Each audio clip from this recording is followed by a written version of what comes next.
আসসালামু আলাইকুম এভরিওয়ান। কেমন আছেন সবাই? আশা করি সবাই আলহামদুলিল্লাহ ভালো আছেন। আপনারা যারা এনটিআরসি এর প্রতিষ্ঠান প্রধান এবং সহকারী প্রধান পদে ভাইবার জন্য প্রস্তুতি নিচ্ছেন, আপনাদের স্বপ্ন পূরণের লক্ষ্যে ধারাবাহিক আয়োজনে ইনশাল্লাহ শতভাগ কমনের নিশ্চয়তায় সাধারণ শিক্ষা ব্যবস্থাপনার বেশ কিছু গুরুত্বপূর্ণ দিক নিয়ে সংক্ষেপে কথা বলবো, যা আপনাদের ভাইবা প্রস্তুতিতে সহায়ক হতে পারে। আশা করি পুরো ক্লাসটি মনোযোগ দিয়ে দেখবেন। তার আগে বলে নিচ্ছি, আপনি যদি আমার চ্যানেলে নতুন হয়ে থাকেন, please click the subscribe button. আর যদি অলরেডি সাবস্ক্রাইব করে থাকেন, thank you so much. So কথা না বাড়িয়ে মূল আলোচনায় চলে যাই। পাঠদানের অনুমতি কে দেয়? পাঠদানের অনুমতি শিক্ষা বোর্ড দেয়। একটা প্রতিষ্ঠান করার পর সাধারণত পাঠদানের অনুমতি শিক্ষা বোর্ড থেকে নিতে হয়। শিক্ষা প্রতিষ্ঠানের নাম বা স্তর পরিবর্তনের অনুমোদন কে দেয়? শিক্ষা মন্ত্রণালয় ও সংশ্লিষ্ট শিক্ষা বোর্ড। এসইআর কে অনুস্বাক্ষর করেন? জেলা শিক্ষা অফিসার বা উপপরিচালক ডিডি। শিক্ষকরা কত বছরে উচ্চতর গ্রেড পান? সন্তোষজনক চাকরি 10 বছর ও 16 বছর পূর্তিতে উচ্চতর গ্রেড প্রদান করা হয়। নায়েম এর প্রশিক্ষণের গুরুত্ব কি? নায়েম যে প্রশিক্ষণ দেয় শিক্ষকদের, সেটা গুরুত্ব হচ্ছে নায়েম শিক্ষা প্রশাসনের কর্মকর্তাদের 4 মাসের প্রশিক্ষণ দিয়ে তাদের দক্ষতা বৃদ্ধি করে, যা কার্যকর নেতৃত্ব ও প্রশাসনে সহায়তা করে। বিএসসি এর গুরুত্ব কি? বিএসসি উচ্চশিক্ষা আন্তর্জাতিক মান নিশ্চিত করে, আক্রেডিটেশন প্রদান করে এবং বিশ্ববিদ্যালয়ের গুণগত মান উন্নয়নমূলক কাজ করে।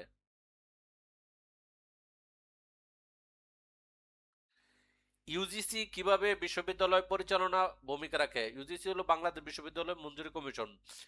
পাবলিক বিশ্ববিদ্যালয়গুলোর বাজেট বরাদ্দ দেয়, গবেষণা তদারকি করে, আইকিউএসি গঠন বাধ্যতামূলক করে এবং বিদেশি ডিগ্রির সমতা নির্ধারণ করে থাকে। শিক্ষা প্রকৌশলী অধিদপ্তর ইইডি এর কাজ কি?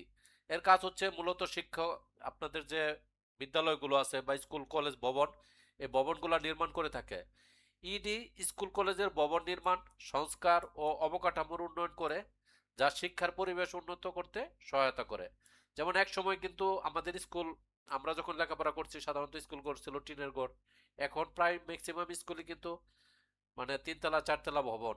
এই ভবনের কাজগুলো করে শিক্ষা প্রকৌশলী অধিদপ্তর। শিক্ষা প্রতিষ্ঠানের একাডেমিক ক্যালেন্ডার কে প্রণয়ন করেন? শিক্ষা সংশ্লিষ্ট শিক্ষা বোর্ড একাডেমিক ক্যালেন্ডার প্রণয়ন করেন, যা অনুযায়ী পাঠদান ও পরীক্ষা ও ছুটি নির্ধারণ করা হয়। একটা প্রতিষ্ঠানে যে বাৎসরিক যে পাঠদান বা পরীক্ষার সময় বা ছুটি নির্ধারণ থাকে, সেই ক্যালেন্ডারটা শিক্ষা বোর্ড একাডেমিক ক্যালেন্ডার প্রণয়ন করে থাকেন।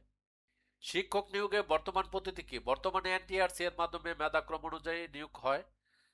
যে সকল সহকারী শিক্ষক এনটিআরসি এর মাধ্যমে, এখন কিন্তু আপনাদের প্রতিষ্ঠান প্রধান বাংলাদেশে প্রথম আপনারা পরীক্ষা দিচ্ছেন এনটিআরসি এর মাধ্যমে।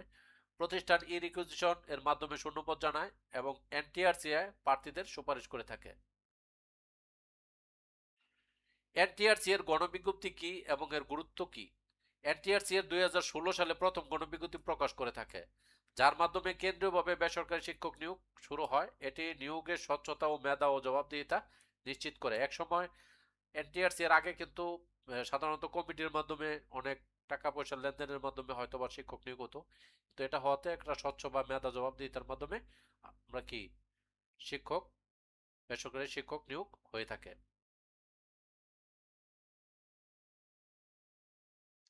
ইআইআইএন নাম্বার গুরুত্ব কি? EIN number educational institute identification number. এটি প্রতিষ্ঠানের জন্য একটি ইউনিক কোড, যা ব্যান্ড বেস প্রদান করে থাকেন। একটি প্রতিষ্ঠানের সকল একাডেমিক, প্রশাসনিক ও পরীক্ষা সংক্রান্ত তথ্য সংরক্ষণ ও ব্যবস্থাপনার গুরুত্বপূর্ণ ভূমিকা রাখে। এমপিও আবেদন বাতিল বা পেন্ডিং করার ক্ষমতা কার? জেলা শিক্ষা অফিসার ও উপজেলা মাধ্যমিক শিক্ষা অফিসারের যুক্তিসঙ্গত কারণে এমপিও আবেদন বাতিল ও স্থগিত করতে পারেন। এতে স্বচ্ছতা ও যাচাই বাছাই নিশ্চিত হয়।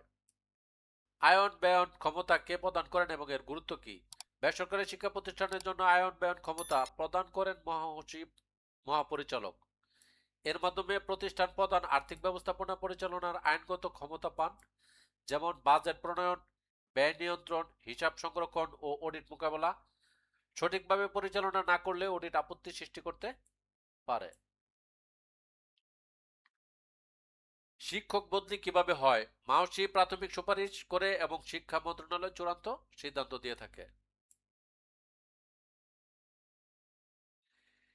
ম্যানেজিং কমিটি ও গভর্নিং বডির ভূমিকা কি? তারা প্রতিষ্ঠানের উন্নয়ন, আর্থিক ব্যবস্থাপনা ও নীতি নির্ধারণে সহায়তা করে। ম্যানেজিং কমিটি আর গভর্নিং বডির মূল ভূমিকা হচ্ছে প্রতিষ্ঠান কিভাবে উন্নয়ন হবে, আর্থিক ব্যবস্থাপনা ও নীতি নির্ধারণে সহায়তা করবে। গ্রেডিং সিস্টেম কবে চালু হয়? এর উদ্দেশ্য কি?